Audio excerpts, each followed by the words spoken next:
It's finally time for the fun part, rolling out your turf.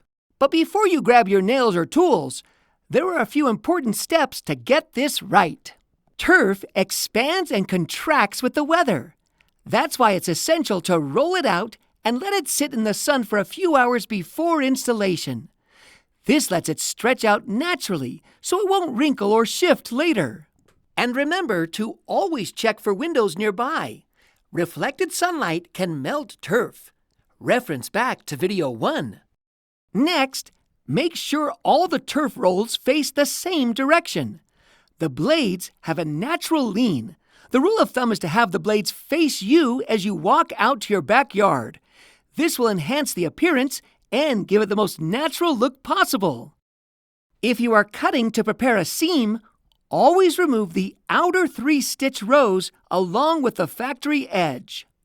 If you are installing up to a patio or paver edge, it is safe to remove just the outer stitch row. And here's a pro tip. Always leave a little extra over the edges. It's easy to trim off the excess at the end, but if you cut too short, there's no fixing it. More details to come. Great job! If you will have a seam in your project, you'll want to watch video number 4, Securing Your Seam. If not, jump to video 5, Stretch, Cut, Nail Your Turf.